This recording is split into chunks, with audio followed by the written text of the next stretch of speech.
In this video, you can find out how to assemble the shutter frame and pre-drill the holes ready for side fixing. Start by laying the frame out on the floor. The frames are labelled left, right, top and bottom. When side fixing, we recommend gluing the corners of the frame. Use some cardboard underneath each corner to keep the frame flat and to keep the glue off the floor.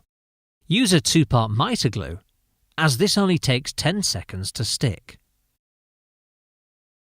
Spray one side of the mitre, as this needs a little time to dry, and glue the other side of the mitre.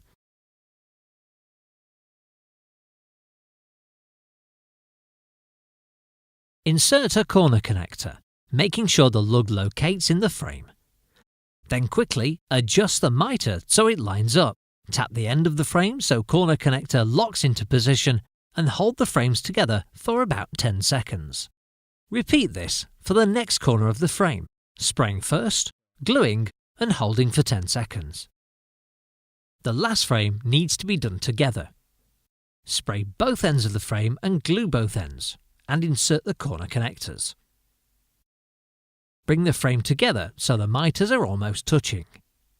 Then glue one side and then the other.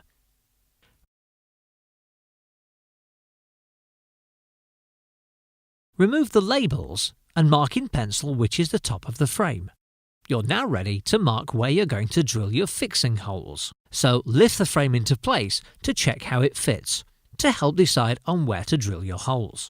Move the frame into position depending on where in the recess you're fixing. Line up the holes with the centre of each hinge and drill 10mm pilot holes through the first layer of plastic. Change to a long 4mm drill bit to pilot the screw holes. You're now ready to start installing the shutter frame to your window, and you can watch how to do this in our side fixing fitting video.